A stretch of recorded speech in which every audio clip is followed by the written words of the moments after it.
What's up? It's Alex from Metal Master Kingdom. We're at the Danforth Music Hall today for the Blind Guardian Gravedigger show, and I'm here with Hansi Kursh from Blind Guardian. Hey. Hansi, it's an honor to be talking to you. Thank you so much for joining us. So, well, first of all, welcome back to Toronto. It's great to be here. Yeah. So, after 5 years of absence from North America, you excited to be touring here again? Of course, we're always excited wherever we are touring, because when you do an album, this is what you're pretty much looking up for, to play shows again. And if it's a massive tour like the Northern American one, and you have places like Toronto, which are not only beautiful but also very supportive with regard to Blind Guardian, we are of course very excited. Awesome, awesome. So, and this is also my first time seeing you guys, so okay. So I'm really You're excited. a newbie. Yep. Actually, the both of us here. Great. So, get closer to the stage then. Yeah, we plan to. We will. So, like I mentioned before, Gravedigger is also on the tour as well. You have some history with Gravedigger as well. Right. You guested on the Tunes of War and the Excalibur albums, yes, doing some backup vocals. Right. But have you guys ever done like shows or tours together in the past? Oh, we did shows. We did some festivals. We did some single shows whenever there was a need. We took forces together and played shows, and it always worked out very fine because the guys are nice, and I think the music matches very well. Yep, definitely, because you're both like fantasy lyrics. And maybe it's because of the lyrics, but I also think that even though there is a diversity and the bands play a slightly different style of music, it matches very well. It's still the same spirit, I would say. Yeah, very good. So let's talk about Beyond the Red Mirror a little bit. Another fantastic album. Thank you. On this album, this is the first album that you have orchestration on it, like you collaborated with orchestras. No, it was not the first time, but we took it a little further. We're still, mind-wise, we're working on the orchestral project, which we have started 20 years ago, and we were announcing to release that many times before, but we're getting closer to that anyway. Yeah. But Beyond the Red Mirror was the step before that orchestral album, so we thought it might make sense to have some extra orchestral candy on that one.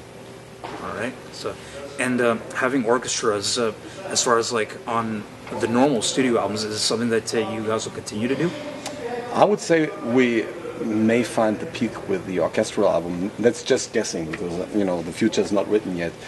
And afterwards we have to find new territories. That would be my idea at the moment. And I believe we have widened the world of Blind Guardian, the universe of Blind Guardian so much.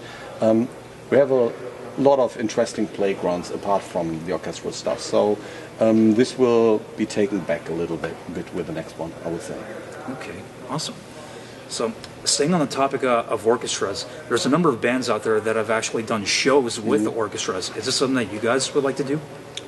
Once we do the orchestral album, that might be an idea, and then also the Blind Guardian Festival could be an option again, because then we have something very interesting, very appealing to people, and this might make sense to be presented in a bigger way.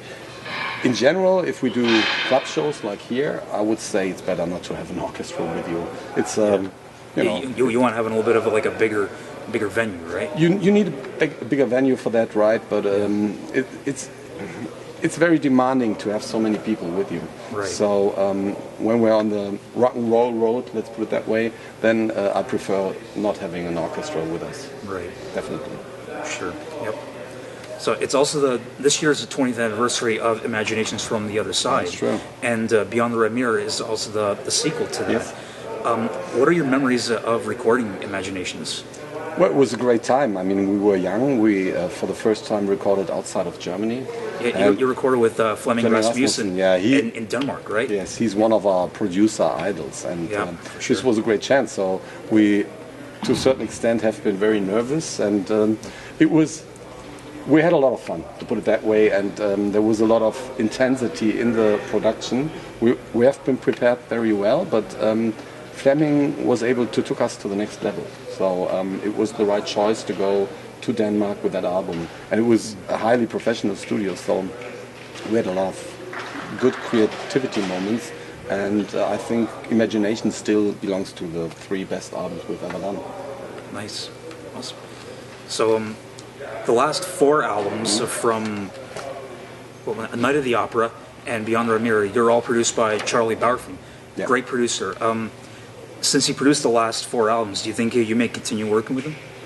Yeah, I mean, there's no need for us to change anything, so we definitely go that direction. But this also is not carved in stone. You know, when we feel the need to work with someone else, we would do so. Right now, especially considering the massive music we're doing, he's the perfect choice, and not a big idea behind it. But it's nice to have. Yeah. Yep. For sure. So I got to ask, what do you think the chances are of a new Demons and Wizards album with John Schaefer? They are good, but it's still in the far future. John is rebuilding his studio in Indiana. That's right. I'm going to call him right after this interview, and we are going to catch up during the Blind Guardian tour in the US. My guess is that the chances are highest in 2017. All right. You know, we might be able to start some songwriting in the next year, but I'm still heavily occupied with touring and releasing a live album and finishing the orchestral album, while John has to come up with another Iced Earth album first. Yeah. And then we already decided then we would take that spot to start the songwriting and hopefully finish the production as well. Awesome, because the self-titled album and Touched by the Crimson King are great records. I like it, yeah. And staying on John, you also guested on the last Iced Earth album, Plagues of Babylon. Mm-hmm. You guested on the track Among the Living Dead. Yes. I got to ask you, since you and John are really close friends, what do you think the chances are maybe like a Blind Guardian Iced Earth tour? Well, we'll see. The future will tell. If Iced Earth releases an album next year and we come back to the States, for example, and do some shows in Canada as well, then this could be an option. Yeah, sure. So it's also been announced that you guys are already going to be starring in a video game called The Dwarves, right? And there's going to be like a quest featuring you guys, and you guys are going to do the soundtrack. We don't do the soundtrack. We appear as musicians in the soundtrack. The soundtrack will be done by someone else, and he will design some specific spots for us. Okay. And we are going to do that once we're back from this Northern American tour. And I'm still, not in the complete picture what this is going to be. But I'm sure the guy is pretty good. Yep. And that he will find some interesting elements for us. Right. We all look forward to that. So to wrap things up right now, following this tour, you have a couple shows in Europe, in Germany, and Holland and Czech Republic coming up, right? Yeah. That'll round out the year. So what are the plans as far as touring goes for the rest of 2016? And I know you got like Wacken and Rock Hard in Germany. Yes, we mainly keep our focus on the festivals then. But there is a small chance that we come back to Northern America to play some more shows, not only festivals, but probably a handful of headliner shows. Or we join forces with Iced Earth. That could be also an option for North America. And other than that, we might do some shows in the United Kingdoms. Then we keep our focus on the live album, which has to be mixed, and on the orchestral stuff. So, talk a little bit about the live album. Like, where was it recorded? We have recorded everything already, but we keep on recording. We do have our assistant with us for the whole tour, and we want to have a bigger mixture of different approaches in comparison to what we did on the live album in 2003.